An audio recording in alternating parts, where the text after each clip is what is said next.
My husband and I were in South Africa a year ago on vacation. And as we toured the country and down this dirt road and through this gate, and here lied about 2 acres that was fenced off, that was called the Phoenix Settlement Center, as a place for Africans and Indians to come during apartheid. And at that, I just almost was in tears and thinking, here we are in this little shanty village, in this gated community. Mahatma Gandhi built a school there, a school for African children to learn. Back then, he understood the power of teaching and education. There's a little building there that has, it's very modest, that has computers. And as I toured and walked in, the African men and women were just so enamored and so happy that we were there. One woman said, "Hey, take a picture of me just in case there's a husband, back in the United States." So I had then the opportunity to meet Miss Gandhi, and I asked her, and she is Mahat's granddaughter. And so I asked her, "What is it that I can do?" She said, "Michelle, if there's anything that we can do, is to teach our villagers how to have a business, how to have a sustainable business." Well, I have to tell you, that really resonated with me, because even back here in Colorado, for the past 30 years that I've been a businesswoman, I understand having a hobby and having a business. And in Miss Gandhi's mind, these villagers are so talented, but they had hobbies. And so I committed not only to Miss Gandhi, if she would help me, but to myself, that if I could do anything to help teach the power of sustainability in business, then we could truly change a country and change a village. I was born in Johannesburg, South Africa, and I have never been back. And I never wanted to go back just to be a tourist. I always wanted to go back in service. So from a personal standpoint, just being, invited to go is already sort of a dream come true for me.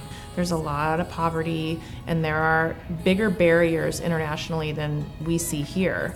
But one of the things that I've seen, especially in workforce development, is the best way to overcome a barrier and become more self-sufficient is to start your own business. There's really no better way to create your future than starting a business. And it promotes a creative environment and a belief system that you can change where you came from and who you are, because everyone is on the same level playing field, right? It is really hard to get a small business off the ground anywhere.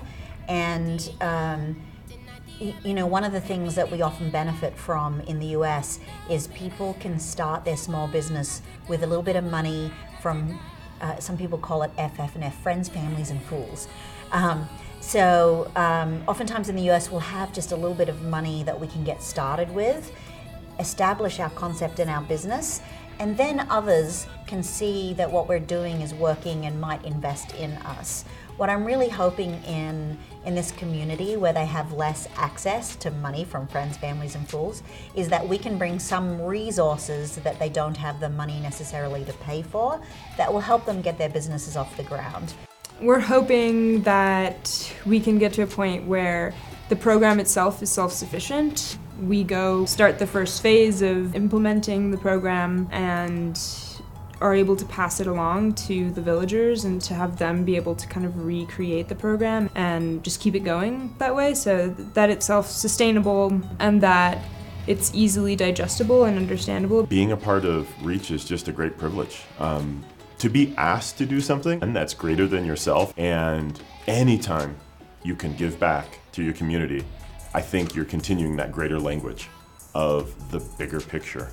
And having REACH as, this entity, this thing that is about a group of people and expanding out these ideas is huge. And I think it's an honor and a privilege.